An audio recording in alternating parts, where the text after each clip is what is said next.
السلام علیکم۔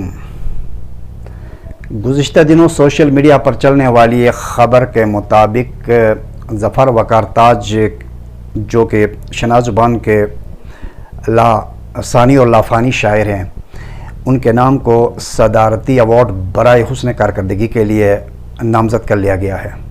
ان کے ساتھ کوئی اور نام بھی گردش میں ہے۔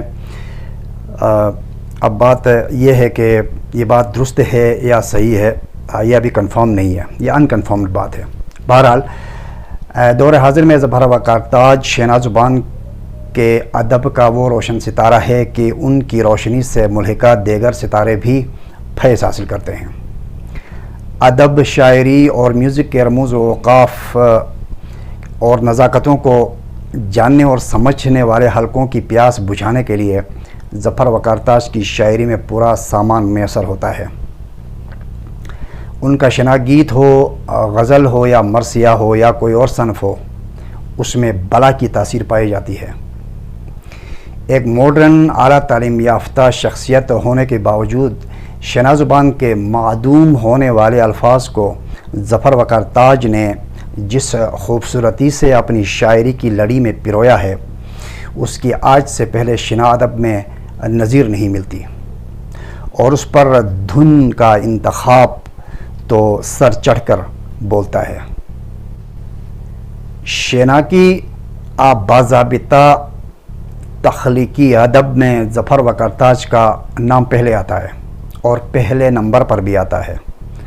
ان کی شاعری مصنوعی زبان اور مبالغہ آمیز الفاظ سے یکسر پاک ہوتی ہے، خشکی اور بے کیفی سے بالاتر ہوتی ہے۔ الفاظ کا چناؤ اور پھر ان کا برمحل استعمال سننے والے کے دل میں اتر کر فرحت اور تازگی کی انگڑائی پیدا کرتا ہے۔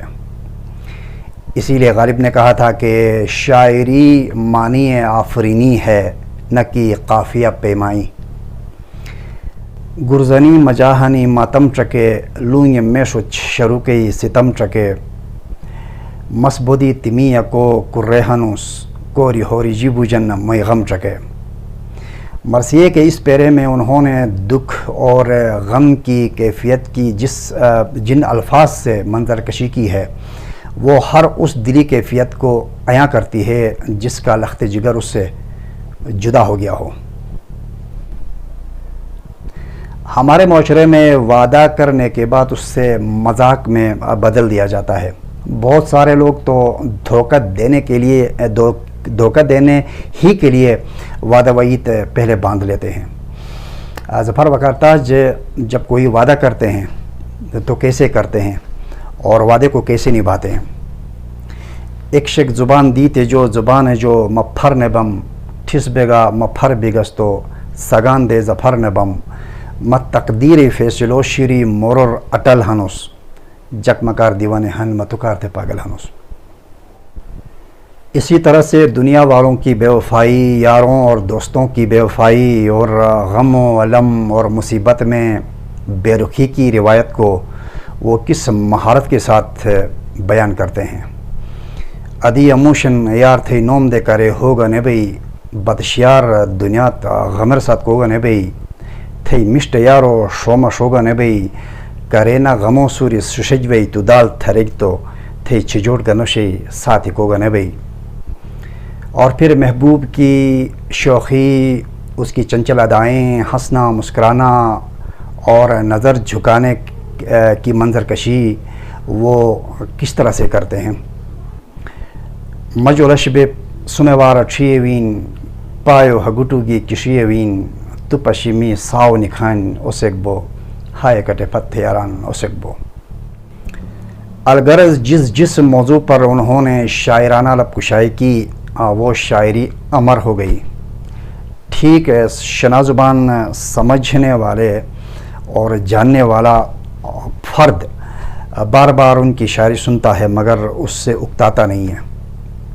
اگر شناز زبان کی خدمت اور اعلیٰ پائے کی شاعری کی بنیاد پر کسی کو صدارتی ایوارڈ ملنا چاہیے تو وہ ظفر وقار تاج کو ملنا چاہیے، میرا یہ خیال ہے۔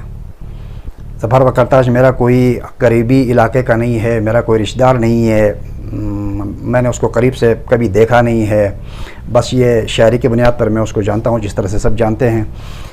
وہ مجھے جانتا ہی نہیں ہے کہ میں کون ہوں، لیکن یہ جو ایک چیز تھی، یہ اس کے اندر جو چیز تھی اور اسی کے حساب سے وہ اس ایوارڈ کا حقدار ہے، اسی لیے یہ میں نے بات کی۔ اگر آپ بھی میری بات کے ساتھ اتفاق کرتے ہیں تو کمنٹ میں بتا دیجئے اور چینل کو سبسکرائب کیجئے۔ گاڑی کو آہستہ سے چلائیں۔ اللہ نگہبان۔